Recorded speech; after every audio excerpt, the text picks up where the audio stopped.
Em conversa com cidadãos nos jardins do Palácio da Alvorada, o presidente Jair Bolsonaro falou sobre a importância do povo compreender a responsabilidade nas escolhas dos governantes. O presidente disse: "Acho que consegui botar na cabeça de vocês que o poder não emana do povo. Consegui ou não ainda? Se emanasse do povo, o povo cubano seria livre. Será que é tão difícil entender as coisas?" O presidente sugeriu aos presentes que conversem com os jovens e disse: "Tem que conversar com esses jovens. Tem que perguntar o seguinte: você vive sem celular?" Ele vai para a escola sem mochila, mas não vai sem celular. Agora, pergunta se o jovem de Cuba, da Coreia do Norte ou da Venezuela agora tem celular. E se tiver, a qual conteúdo ele pode ter acesso. Bolsonaro falou sobre a importância da informação e lembrou que o ex-presidente Lula vem propondo a censura da imprensa e das redes sociais. E disse: "É você que tem que fazer a cabeça dessa garotada, não sou eu." Bolsonaro relembrou como as políticas dos governos petistas criaram dificuldades que até hoje impactam nos preços dos combustíveis. Ele disse: "A alta dos combustíveis é no mundo todo, não é exclusiva do Brasil, não. Nós não temos diesel no Brasil e gasolina porque teve um cara lá atrás que enterrou 90 bilhões de reais e não fez nenhuma refinaria. Então você é obrigado a comprar diesel lá fora. O que eu fiz há 4 meses? Eu zerei o imposto federal do diesel, fiz a minha parte. Estamos negociando agora, está bastante avançado, com a Rússia e outros países, o fornecimento de diesel para o Brasil. Combustível, não foi fácil lutar com um lobby poderoso como esse. E o pessoal me criticando sobre o aumento de combustível, né? Se fosse só no Brasil, tudo bem, não tem problema nenhum, a culpa passa por mim. Mas os preços subiram assustadoramente. Então, nós somos autossuficientes em petróleo, mas não para destilar. 2 refinarias no Nordeste, uma no Sudeste, começaram a ser feitas. Se enterrou 90 bilhões de reais e não fez nada. Somos obrigados a importar. E isso aí também ajuda de forma indireta no preço do combustível. A Petrobras, quando começou o Lula 2003 até terminar Dilma 2015, o endividamento foi de 900 bilhões de reais. E tem gente louca para arranjar mais uma dívida dessas. Para você ter uma ideia do que se faz com essa grana, se faz 60 vezes uma transposição do Rio São Francisco. Isso é o roubo só numa estatal, do PT, Lula e Dilma, só numa estatal.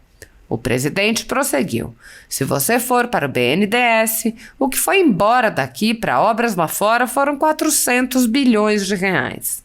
Dá para entender o que é isso?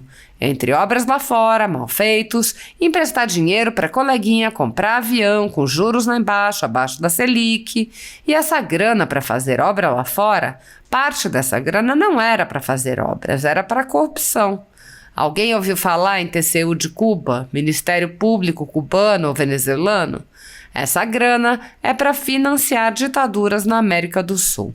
Por isso acabaram sem dinheiro para a campanha." O presidente disse ainda: "Todo mundo diz que tudo foi aparelhado, e para desaparelhar uma coisa não é fácil. Eu não quero criticar instituição nenhuma. A gente assume o governo, o nego pensa que é quartel. Não é quartel. Tem gente lá dentro que está trabalhando contra, e não são poucos não. Por exemplo, por que a classe artística se voltou contra mim? Acabou a teta. Era até 10 milhões que o cara podia pegar na Lei Rouanet e não prestava contas. Nós passamos para 500 mil. Merreca, né? Imagine 500 mil no bolso de vocês. E com critério. Aí o pessoal tem que ficar revoltado, né? Olha, ele não é democrata, ele ataca instituições democráticas, ele prega a guerra e não a paz." Bolsonaro exemplificou os ataques que sofre com uma matéria da velha imprensa relatando o aumento do número de armas. O presidente disse: "Tá hoje matéria da imprensa aí, não sei qual foi, capa. Aumentou muito a venda de armas." Sim, eu facilitei mesmo. Agora, não bota na mesma matéria que tem caído demais o número de mortes por arma de fogo no Brasil. O presidente defendeu as armas para defesa pessoal, dizendo: "Se você para o carro numa pista aí, Hoje o cara está preocupado se ao chegar em você, você está armado ou não. Mora num lugar meio deserto? Também. Será que o cara está armado? Tem que comprar arma de fogo. Os vagabundos têm. Por que você não pode ter? O presidente mencionou um episódio que é sempre relembrado pela velha imprensa quando foi assaltado e os ladrões levaram sua moto e sua arma. Ele disse: "Eu fui motociclista, parei um pouco agora por causa da idade chegando. Eu não consigo, nunca consegui me imaginar sem 2 armas na minha moto no Rio de Janeiro. 2. E uma vez fui pego ainda. Fui surpreendido, o cara levou a minha moto e a minha arma. 2 dias depois, recuperei a moto e a arma. Coisa rara, quase como ganhar na Mega Sena. A imprensa bate em mim porque o cara levou a minha arma. Recuperei a minha arma. Uma pistola Glock. Está registrado em delegacia quando foi roubado e quando foi recuperado. Agora, a arma do tráfico não é essa que vocês compram por aí. Os caras usam armas diferentes das nossas. E arma, pessoal, não é defesa pessoal, é defesa da nação. Vê se alguém vai invadir os Estados Unidos. Pensa nisso. Qual é o maior exército do mundo? É o americano. Não é o fardado, é o do povo, os caques de lá." Bolsonaro relatou: "Estamos na iminência de dobrar o número de CACs no Brasil. Estamos chegando a 700 mil CACs no Brasil. Os caras que são contra os engravatados vivem com seguranças armados. Se dessem exemplo, aí tudo bem." O presidente disse: "E o poder não emana do povo, aprendam isso. Se o povo escolher bem seus representantes, tudo bem. Caso contrário, vão pagar um preço caríssimo." Bolsonaro discorreu: "Olha como o pessoal muda quando se elege, em especial o executivo, né? Muda completamente. É muito mais fácil eu ser amigo do pessoal do outro lado da rua do que de vocês, pô. Dá para entender isso? Eu podia estar dormindo até agora aí, roncando. Aí tem tudo. Tem o andar de cima, que é a residência. O do meio é para serviços e embaixo tem tudo. Academia, massagem, sauna, televisão, jogos, tudo que se possa imaginar. Quando eu assumi, eu desliguei o aquecedor da piscina, era 10 mil por mês. Aí começaram a me encher o saco. Cartão corporativo, uma porrada de coisas, o cartão corporativo. O meu particular, nunca usei. Eu posso sacar 25 mil por mês e tomar tubaína e leite condensado. Nunca saquei. Os outros é para pagar um montão de despesas. Quando a segurança vai comigo, em média 100, o pessoal tem que pernoitar. Eu procuro dar exemplo. Não peguei, podia estar ganhando mais 30 mil por mês, aposentadoria de deputado. Não peguei. No futuro vou usar, que eu tenho que sobreviver também, se estiver vivo até lá. É exemplo. Então, é cartão corporativo, aposentadoria. Não é virtude não, é obrigação. O mínimo de obrigação. Muitos brasileiros estão vivendo sob o jugo de uma ditadura em que seus direitos e garantias fundamentais estão sendo desrespeitados. O país tem presos políticos e pessoas, jornais e sites censurados. A totalidade da renda da Folha Política e também de outros canais e sites conservadores está sendo confiscada a mando do ministro Luiz Felipe Salomão, ex-corregedor do TSE, em uma decisão que recebeu o respaldo dos ministros Luiz Roberto Barroso e Alexandre de Moraes. Há mais de um ano, toda a renda do nosso trabalho é retida sem qualquer justificativa jurídica.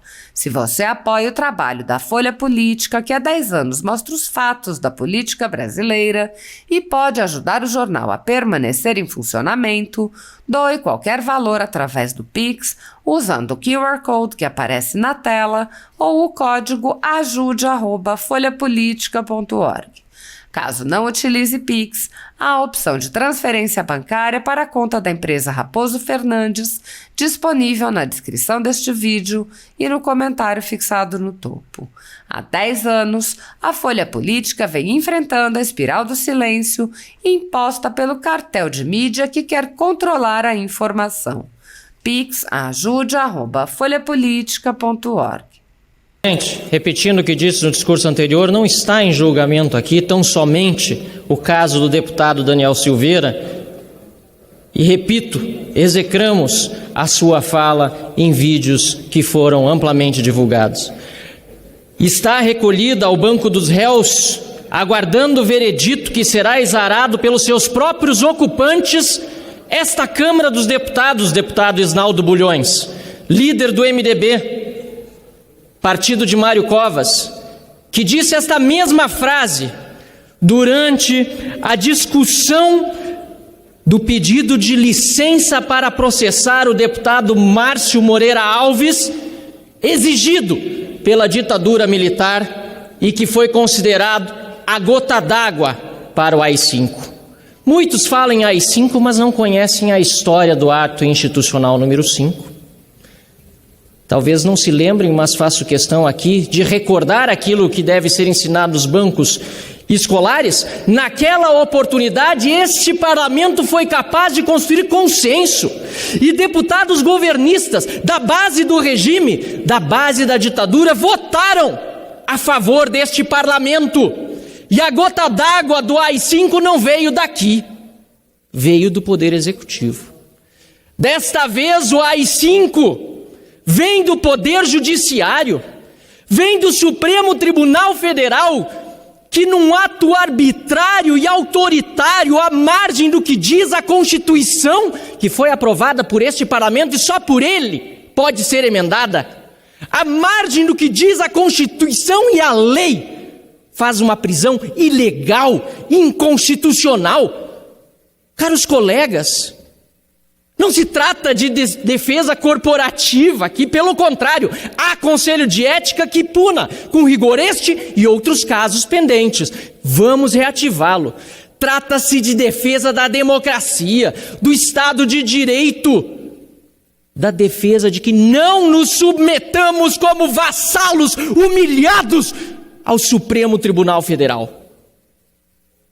É disso que se trata.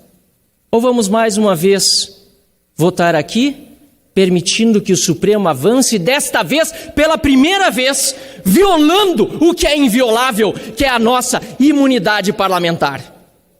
É isso que vamos permitir na noite de hoje? Que a Suprema Corte continue com inquéritos sem denúncia do Ministério Público e haja por conta própria, fraturando a nossa democracia e a nossa Constituição? Vamos tentar buscar consensos, assim como na votação de 68, quando houve maioria para defender esta casa e o mandato parlamentar.